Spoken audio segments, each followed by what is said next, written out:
කොහොමද ඔයාලට ඔන්න අද ආවේ ලස්සන කතාවේ කොටසක් අරගෙන අපි යමු ළමයි කතාවට. කොළඹ නගරයේ මහ රාජකාරි මැද අකෙන්ඩේ සතිය ගෙවිලා ගියේ හරි අමුතු ඉක්මනට. දින දර්ශනයේ දවස් එකින් එක ගෙවිලා යද්දී අකෙන් බලාගෙන හිටියේ මහ නොඉවසිල්ලකින්. වෙනදට මාධ්‍ය සාකච්ඡා, දේශපාලන රැස්වීම් සහ විදේශ නියෝජිතයින් හමුවීම් කියන දේවල් වලින් පිරීලා තිබුණ එයාගේ ජීවිතේ මේ සතියේත් එයාට දැනුනේ මහා ලොකු හිරගයක් වගේ. සිකුරාදා හවස් වෙද්දී රොෂාන් පොරොන්දු වුණ විදිහටම අකෙන්ගේ හැම වැඩක්ම පිළිවෙලකට අවසන් කරලා තිබුණා. රෑ 12ට විතර අමාත්‍යාංශ කාමරයේදී රොෂාන් අකෙන්ව හම්බ වුණා. ඇමතිතුමා ඔන්න සේරම ලෑස්ති, රොෂාන් හෙමින් කිව්වා. ඔයා කිව්වා වගේම වෙනද යන වාහන සේරම මං අයින් කරා. අපි යන්නේ මගේ පාවිච්චියට ගන්න වාහනෙන්. මමයි ඔයයි තව ඔයාගේ ළඟම විශ්වාසවන්ත බොඩිගාඩ්ලා දෙන්නෙකුයි විතරයි මේ ගමන යන්නේ. ගමේ මිනිස්සුන්ට සැක හිතෙන්නේ නැති විදිහට අපි සාමාන්‍ය විදිහට යමු. අකෙන් එහෙම කියලා රොෂාන්ගේ උරහිසට තට්ටු කළා. නියමයි රොෂාන්. මට ඕනෙත් ඒකමයි. මම මේ යන්නේ කෙල්ලව බය කරන්න නෙමෙයිනේ. මගේ හිතේ තියෙන ආදරේ එයාට කියන්න. උඹ අද රෑටම ලෑස්ති කරලා තියපන් හැමදේම. අපි උදේ පාන්දර 4 වෙද්දි කොළඹින් පිටත් වෙනවා.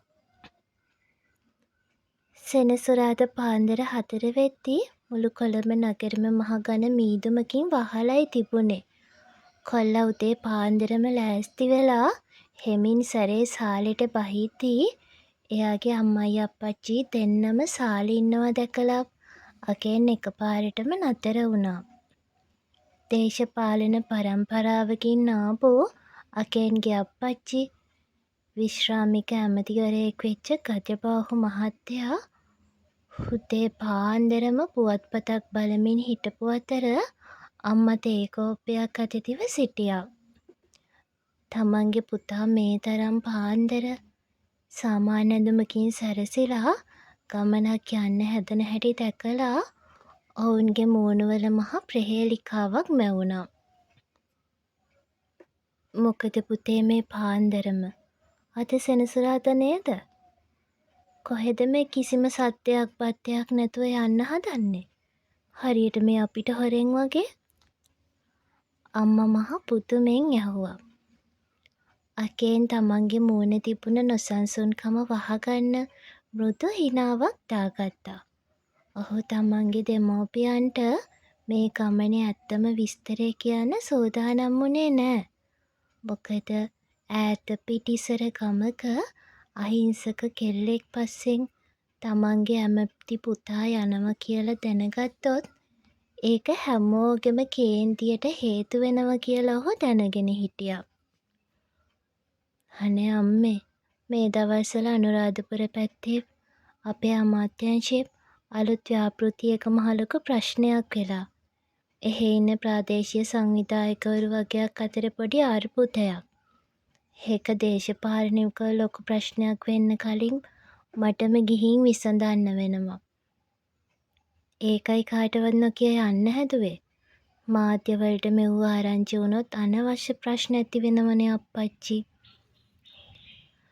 අප්පච්චි තමන්ගේ කණ්ණාඩිය උඩින් අකෙන් දිහාව බැලුවා. උඹ කියන කතාවෙත් ඇත්තක් තියෙනවා පුතේ. දේශපාලනයේදී ඔය වගේ ප්‍රශ්න කාටවත් නොදැනෙන්න ඉක්මනටම විසඳ ගන්න ඕනේ. හැබැයි ඉතින් බොඩිගාඩ්ලා නැතුව යන එක නම් ටිකක් විතර අවදානක් නේද? නෑ අප්පච්චි, රොෂානුයි තව මගේ ළඟම ඉන්න හොඳම ඩයල් දෙකකුයි එනවා. වාහන පේලි ගහිලා ගියොත් මිනිස්සු හිතන්නේ මං එහි ඡන්ද වැඩකට යනවා කියලා.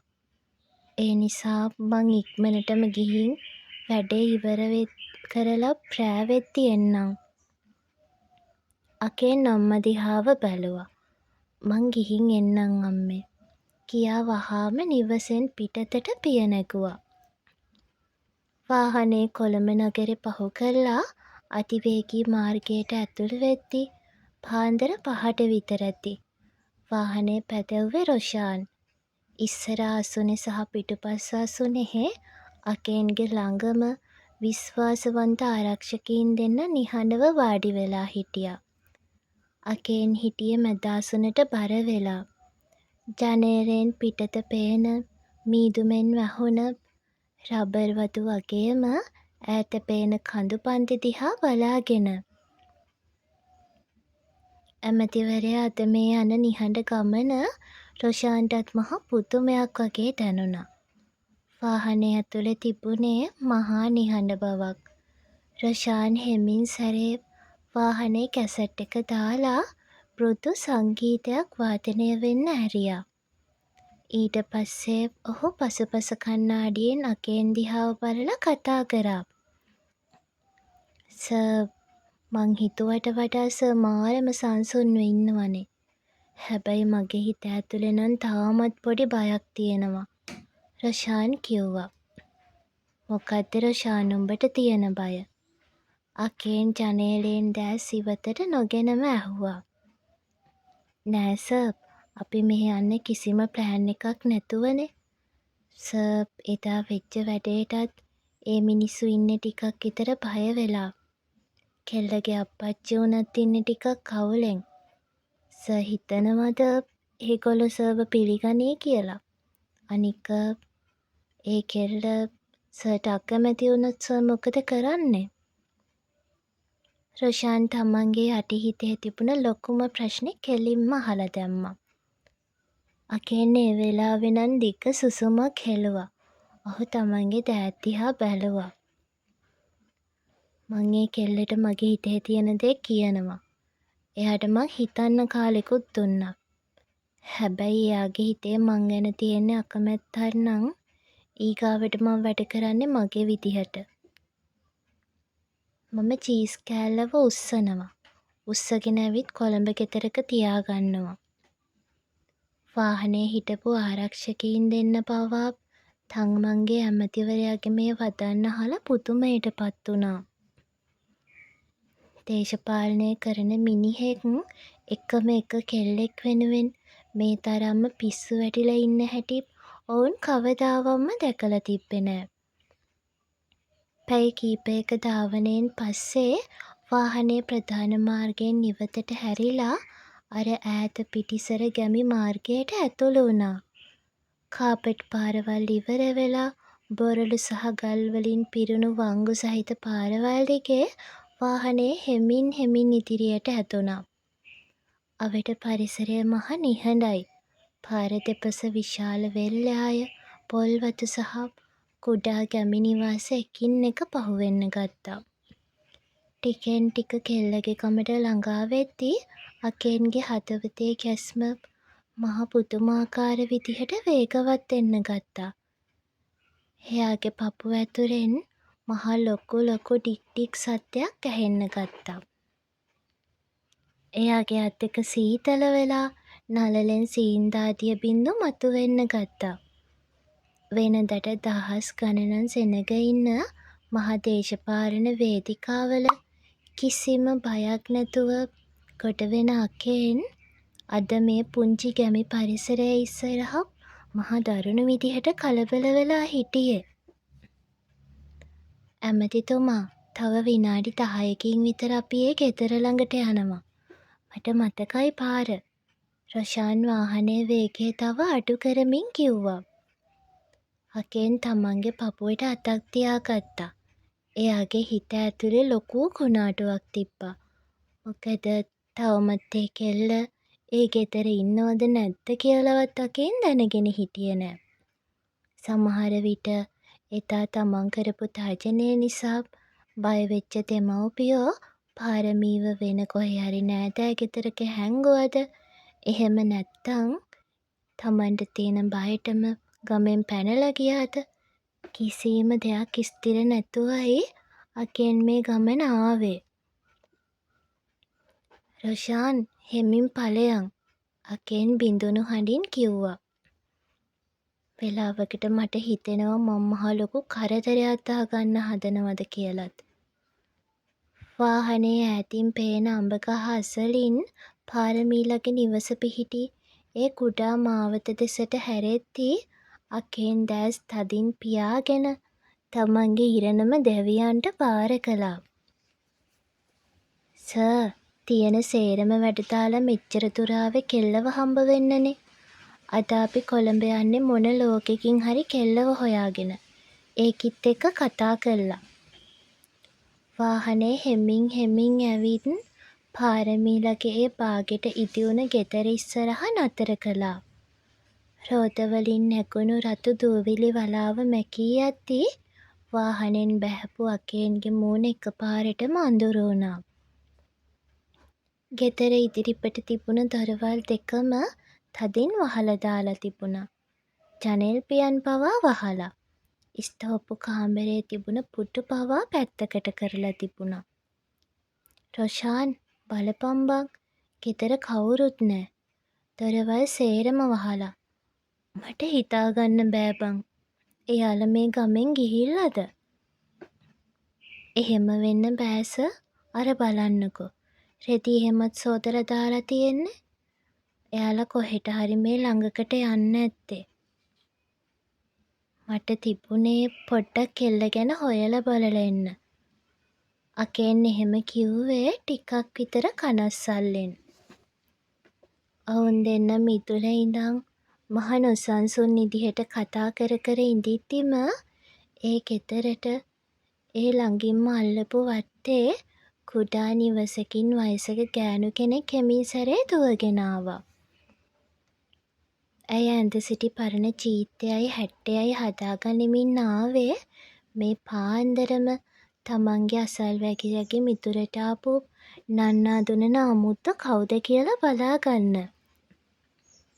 කවුද මේ උදේ පාන්දරම ආපු මහත්තුරු? මේ ගුණපාලලා ගෙදර කවුරුවත් නෑ මහත්තයෝ. වයසක ආච්චි තමන්ගේ බුලත් පිට කාපු දත් ටික පෙන්නමින් කිව්වා.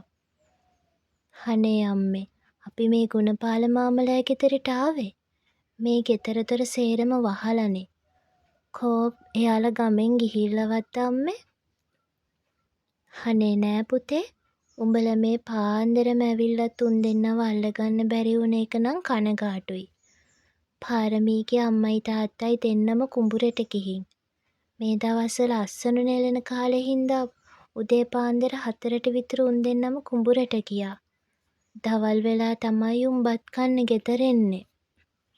ඇමතිතුමා ඉක්මන් වෙමින් අයාසලට ගිහින් එතකොට අම්මේ පාරමිත් කුඹුරට ගියාද? එයා ගෙදර නැද්ද? නෑ මහත්තයෝ, ඒ ළමයා කුඹුරට ගියේ නෑ. අද සෙනසුරාදානේ. සෙනසුරාදා උදේට පාරමීදුව යන්නේ අර හන්දියේ තියෙන ප්‍රජාශාලාවට. ඒ ළමයා ගමේ ඉන්න පුංචි පැටවුන්ට නැටුම් උගන්වන්න එහෙ ගියා. අදත් උදෙන්ම මටත් කතා කරලමයි එහෙ ගියේ. තවම පුංචි ළමයි නම් එහෙ ඇවිත් නැතුව ඇති. ඒ ළමයා උදෙන්ම ගිහින් ඔය ප්‍රජාශාලාව අතුගාලා එහෙම ලෑස්ති කරන්න ඕනිනේ. පාරමී කමේම ඉන්නවා කියන ආරංචිය අහපු සැනෙන් අකේන්ගේ මුළු මූණම එළිය වුණා. රොෂාන්, ඉක්මනට වාහනේට නැගපන් බං. කෙල්ලව හම්බ වෙන්න තියෙන එකම තැන ප්‍රජාශාලාව විතරයි. වාහනේ අරගෙන ප්‍රජාශාලාව ගාවට යමු. මට තව එක තප්පරයක්වත් මෙතන බලාගෙන ඉන්න බෑ. හරි ඇමතිතුමා, අපි යමු. අම්මේ බොහොම ස්තුතියි අපිට මේ විස්තරය කිව්වට. වාහනේ නැවතත් පණ ගන්නපු රොෂාන් පාරයිනේ තිබුණ ලොකු අඹගහ ළඟින් හරවලා ගමේ ප්‍රධාන හන්දිය දිහාවට ධාවනය කරන්න පටන් ගත්තා. පාර දෙපැත්තේ තිබුණ වෙල් යායන් මැදින් හමන සිසිල් සුළඟ වාහනේ ජනේලෙන් ඇතුළට එද්දී අකේන්ගේ හදවතේ ගැස්ම වෙනදට වඩා 100 ගුණයකින් වේගවත් වෙලා තිබුණා. ටික වෙලාවකින් වාහනේ ගමේ හන්දිය අතර තිබුණ තහඩු සෙවිලි කරපු පුංචි ප්‍රජාශාලාවට ළඟා වුණා. වාහනේ ප්‍රජාශාලාවට මීටර් කීපයක් ඈතින් නතර කරද්දිම ඒ තුලින් ඈතට ඇහුනේ ඉතාමත් මිහිරි, ඒ වගේම රිද්මයානුකූල සාම්ප්‍රදායික බෙරහඬක්. ඒ බෙරපතත් එක්කම සිහින් සළඹ හඬකුත් වාසයට මුසු වෙමින් තිබුණා. අකෙන් වහාම වාහනයෙන් බැස්සා. ඔහු තමන්ගේ ආරක්ෂකයින්ට සහ රොෂාන්ට වාහනේ ළඟම ඉන්න කියලා අතින් සංඥා කරලා තනිවම ප්‍රජාශාලාව දිහාවට පිය නැගුවා. ඒ වෙලාවේ ප්‍රජාශාලාව ඇතුලේ පුංචි ළමයි කවුරුවත්ම හිටියේ නෑ. ශාලාව පුරාම හිටියේ 3 දෙනෙක් විතරයි. එක් පැත්තක පාරමීගේ හොඳම යෙහෙළිය වන සයුරි පරණ බංකුවක් උඩට වෙලා මහා උනන්දුවකින් බලාගෙන හිටියා. ශාලාවේ මැද එයාලගෙම වයසේ පෙනුම තියෙන තලෙළු පිරිමි ළමයෙක් තමන්ගේ ඉනේ බැඳපු ගැටබෙරය මහා වේගයකින් වගේම රිද්මයකින් වයමින් හිටියා. ඒ බෙරහඬට අනුව ශාලාවේ මැද නටමින් හිටියේ පාරමී. ඇය සාම්ප්‍රදායික නැටුම් පුහුණුවීම් සඳහා අදින රතු සහ සුදු මිශ්‍ර රෙද්දකින් සැරසිලා හිටියා. ඇය බෙරපතේට අනුව දෑස් සහ දෑස් හසුරවමින් හරි ලස්සනට නටමින් හිටියේ. ඇගේ මුවනේ තිබුණ පුදුමාකාර සැනසීමක්. අකෙන් ප්‍රජාශාලාවේ සිමෙන්ති කුළුණකට මුවා වෙලා හුස්ම පවා අල්ලගෙන මේ දර්ශනය දිහා බලාගෙන උන්නා. ඒ වෙලාවේ ශාලාවේ ඇතුලෙන් ඇහුණු දෙබස අකෙන්ගේ හදවත තවත් සිතුරු කරලන්න වුණා. නර්තනය නතර වුණා. බංකුවෙන් නැගිටලා පාරමී ළඟට එමින් සයුරි "පාරමී උඹ තාමත් හිතන්නේ අර අම්මලයි අප්පච්චිලයි උඹේ ඉස්සරහට ගෙනාපු මනමාලයා ගැන නේද බං? එදා ඉඳන් උඹේ ඔය මුවනේ කිසිම සතුටක් නෑ. ඔය ඇස් දෙකේ හැමදාම තිබුණේ කඳුළු විතරමයි. මට තේරෙන්නේ නෑ පාරමී මේ ප්‍රශ්නෙදි මං ඔයාට උදව් කරන්නේ කොහොමද කියලා." නැටුම මතකට නතර කළා දිග සුසුමක් හෙලපු පාරමී "මට ඒ කිසිම දෙයක් මතක් කරන්න එපා සයුරි. මගේ අකමැත්තෙන් වුණත් මට දෙමව්පියන්ගේ වචනෙට පිටින් යන්න බෑ. මට මේ මුළු ජීවිතේම එපා වෙලා තියෙන්නේ. මට තියෙන එකම සැනසීම මගේ හිතේ තියෙන හැම වේදනාවක්ම අමතක කරන්න පුළුවන් එකම තැන මගේ මේ නැටුම විතරයි සයුරි." කසුන් අයියේ ආයෙත් ගහන්න බෙරේ. කසුන් නැවතත් බෙරය වයන්න ගත්තා. පාරමී නැවතත් තමන්ගේ සිහින් පාද තබමින් මහ ලස්සනට හැඟීම්බරව රංගනයේ යෙදෙන්නට වුණා. කුළුණට මුවා වෙලා මේ හැම දේම අහගෙන හිටපු අකෙන්ගේ ඇස්වලින් කඳුළු කඩාගෙන වැටුණා. එයා ඈතින් ඉඳපු රොෂාන්ට කතා කළා. "මන් දන්නේ නැතුව මෙහෙ ගොඩක් දේවල් සිද්ධ වෙලා. කෙල්ලව බලන්න මනමාලයෙකුත් ඇවිල්ලා. මගෙම වාසනාවටද කොහෙද කෙල්ලේ මනමාලයාට කැමති වෙලා නෑ." අකෙන් හිතන්න ගත්තා. ඒ අතරෙදි රොෂානුත් ඒ ළඟට ආවා. "රොෂාන් බලපන් බං. එයා නටනකොට මාරම ලස්සනයි." "නැටුම නෙමෙයි බං. මං නිසා ඒ අහිංසක කෙල්ල මහා අපායෙක ඉන්නේ. මං කොහොමද එයා ඉස්සරහට යන්නේ බං?" අකෙන් කිසිම සද්දයක් නොකර ආයෙමත් ඒ ලස්සනට නටන අහිංසක ගැමි කෙල්ල දිහාව බලාගෙන හිටියා. අකෙන්ට තමන්ගේ ඉවසීම මේ වෙලාවෙ නම් සම්පූර්ණයෙන්ම නැති වෙලා ගියා. කොල්ලට තවත් නම් කෙල්ල දිහා ඔහොම රහසින් බලාගෙන ඉන්න බැරි වුණා. පාරමීගේ ඇස්වලින් වැටෙන හැම කඳුළු බිංදුවක්ම තමන්ගේ පපුවට ඊතල වලින් අනිනා වගේ අකේන්ට දැනුණා. එයා තමන්ගේ හිත දැඩි කරගත්තා. තමන් කවුද? තමන්ගේ තනතුර මොකක්ද? වටපිටාවේ ඉන්නේ කවුද කියන හැම දෙයක්ම අකෙන්ට ඒ වෙලාවේ අමතක වුණා. එයා කුළුණට මුවා වෙලා හිටපු තැනින් හෙමින් සැරේ එළියට ආවා. අකෙන් හෙමීට ඉතාම සංසුන්ව ප්‍රජාශාලාව ඇතුළට ගමන් කරන්න ගත්තා.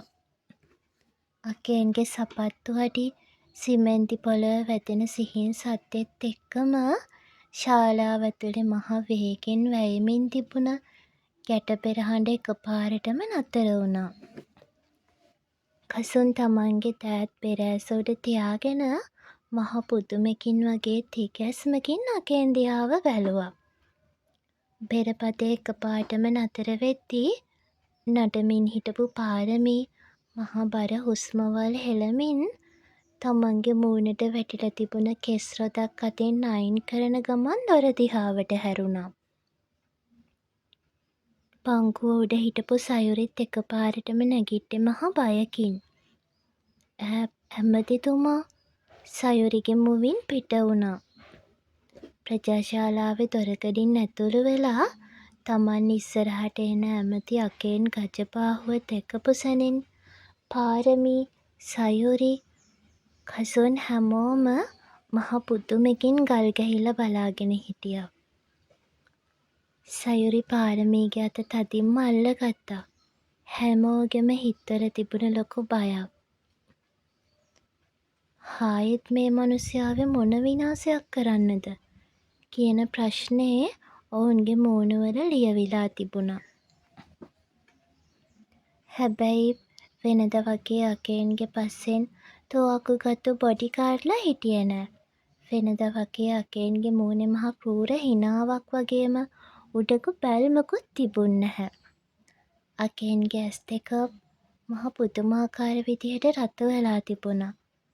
ඒ ඇස් දෙක ඇතුලේ පිරීලා තිබුණේ කිසිම කලබලයක් නැති හරි අහිංසක පිරිසිදු හතරයක් විතරමයි. මුළු ලෝකයක්ම තමන්ගේ පාමුල තියන්න පුළුවන් ඒ මහ පිරිමියා අද මේ පුංචි කෙල්ල ඉස්සරහා මහා අසරණ පෙම්වතෙක් වෙලා ඉන්න බව ඒ ඇස් දෙකෙන් කියවුණා. පාරමී හරි නොසන්සුන් විදිහට හුස්ම ගනිමින් අකෙන් දිහා බලාගෙන හිටියා. ඇයටත් එකපාරම තේරුණා අකෙන්ගේ ඇස්වල තියෙන්නේ තමන් වෙනුවෙන් ඕනෙම දෙයක් කැප කරන්න ලෑස්ති ආදරණීය මිනිහෙක්ගේ ආදරණීය බැල්මක් කියලා. පාරමීගේ ගෑනු හිතට ඒ දේවල් තේරුම් ගන්න වැඩි වෙලාවක් ගියේ නෑ. අකෙන් කාටවත්ම කතා කළේ නෑ. එයා කසුන් දිහාවත් සයුරි දිහාවත් බැලුවේ නෑ. එයා මුළු ලෝකෙම වෙලා හිටපු පාරමී ගාවට ආවා. කෙල්ල ළඟටම ආපු අකෙන් කිසිම අවසරයක් ඉල්ලන්න ගියේ නෑ. එයාගේ හිතේ දින ගණනාවක් තිස්සේ තෙරපි තිබුණේ මහා ආදරේ එකපාරටම පුපුරලා ගියා වගේ දැනුණා. අකෙන් කිසිම අවසරයක් නැතුවම පාරමීව තමන්ගේ පපුවට තද කරලා තුරුළු කරගත්තේ හරිම ආදරෙන්. මහ ලෝභකමකින් වගේ. පාරමී එකපාරටම ගැස්සුණා. හැකේ දෑත් අකේන්ගේ පපුව උඩ නතර වුණා. මුල්ම තප්පර කීපෙදී අයට හිතුනේ ඔහුව තල්ලු කරලා දාන්න. හැබැයි ඒ රළු පපුවේ ගැහෙන සද්දේ පාරමීට ඇහෙද්දී ඒ පපුව ඇතුලෙන් දැනුණ මහ පුදුමාකාර උණුසුම සහ ආරක්ෂාව දැනෙද්දී ඇගේ මුළු සිරුරම පණ නැති වුණා වගේ වුණා.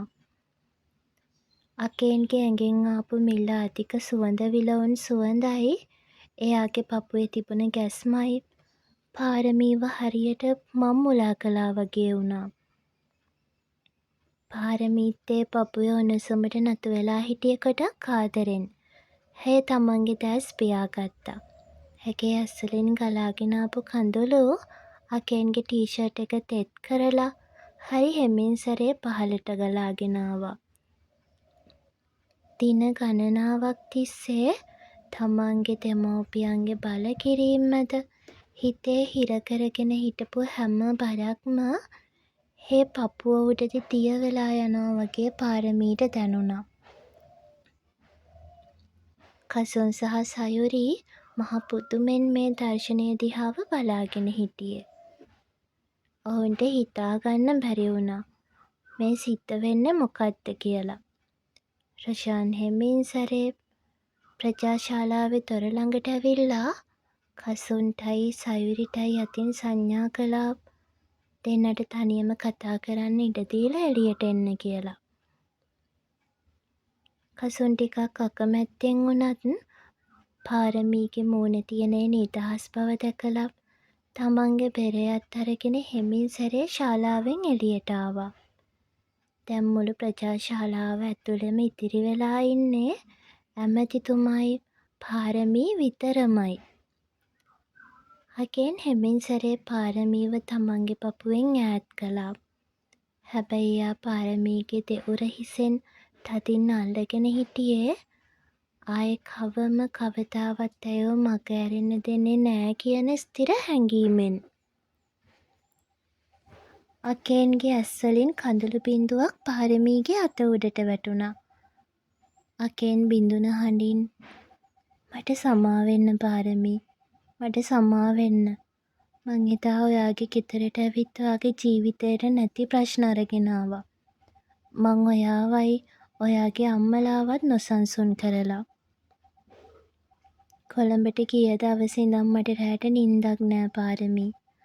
මගේ ඇස් පියාගන්න හැම වාරයක් ගානෙම මට පෙනුනේ ඔයාගේ ඔය බය වුණු ඇස් දෙක විතරයි. මට ආයෙත් ඕනෙ වුණා ඔයාට තේරුම් කරවන්න මගේ හිතේ තියෙන දේ.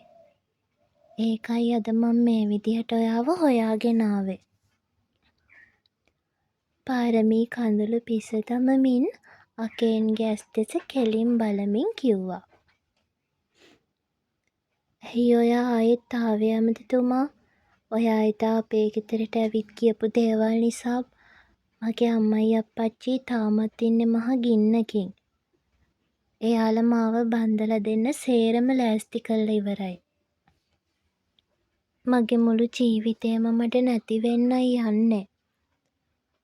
අකේන් එකපාරටම පාරමීගේ දෑතම තමන්ගේ අත් දෙකට ගනිමින් "නෑ පාරමී, මට ඇමතිතුමා කියන්න එපා. මං අද මෙතන ඉන්නේ ඇමති කෙනෙක් විදිහට නෙමෙයි. මං ඔයාගේ ඉස්සරහා ඉන්නේ ඔයාට පිස්සුවෙන් ආදරය කරන සාමාන්‍ය කොල්ලෙක් විදිහට." පාරමී ඒ වෙලාවේ හිතේ තියෙන වේදනාව එකපාරටම එළියට දමමින් "ඔයාට පුළුවන්ද මහත්තයෝ මාව මේ අපායෙන් බේරගන්න? මං එදා ඔයාව දකිද්දි මට ලොකු බයක් දැනුණා. හැබැයි ඔයා කොළඹට ගියාට පස්සේ මගේ හිතත් මටම තේරෙන්නේ නැති විදිහට ඔයා ගැන හිතන්න ගත්තා.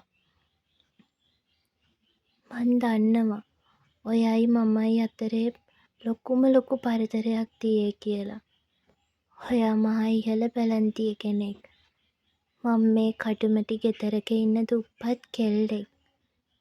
හැබැයි මගේ හිතත් ඔයාට ආදරය කරන්න පටන් අරන් ඉවරයි මහත්තයෝ." අකේන් එකපාරටම පාරමීගේ මූණ තමන්ගේ දෑතට ගත්තා. ඇගේ කම්බුල් දිගේ ගලාගෙන යන කඳුළු තමන්ගේ මාපට ඇඟිලි වලින් හෙමින් සැරේ පිහ දැම්මා.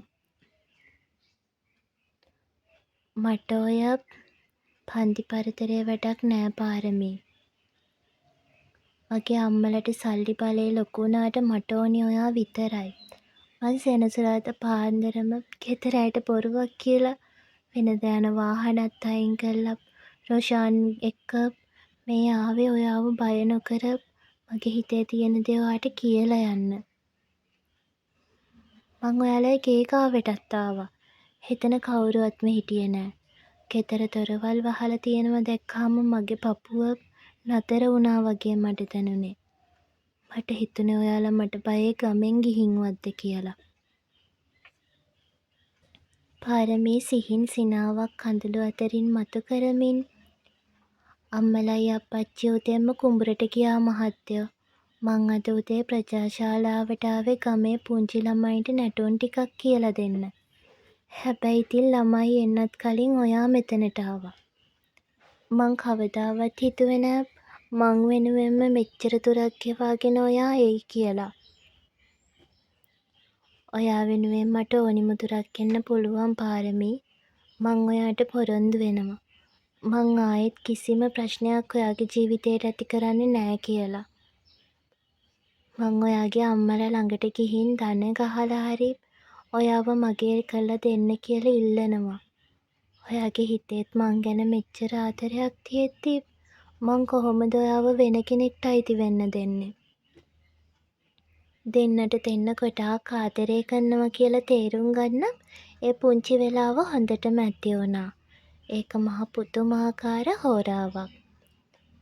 වචන 100,000 ගණනකට වඩා ඔවුන්ගේ දෑස් වලින් හුවමාරු වුණු ඒ ආදරණීය බැල්මවල් ඇතුලේ මහා ගැඹුරු බැඳීමක් ලියවිලා තිබුණා. අවසානයේ කොල්ලා හිටියේ කෙල්ලව තමන්ගේ පපුවට තදින්ම තුරුළු කරගෙන. පාරමීත් ඒ රළු උණුසුමට නතු වෙලා හිටියේ මුළු ලෝකයක්ම ලැබුණා වගේ හැඟීමකින්. තමන් මේ කරන්නේ වැරැද්දක්ද කියලාවත් හිතාගන්න බැරි විදිහට කෙල්ල උන්නේ පත්පුතුරේ අතරමං වෙලා. හිතින් ළමයි කතාව කියවලා අනිවාර්යෙන්ම ලයික් එකක් දාගෙන යන්න, ඒ වගේම කමෙන්ට් එකක් දාලා කතාව හැමදාම ඔයාලා ගාවට ගෙන්න ගන්න චැනල් එක සබ්ස්ක්‍රයිබ් කරන්න.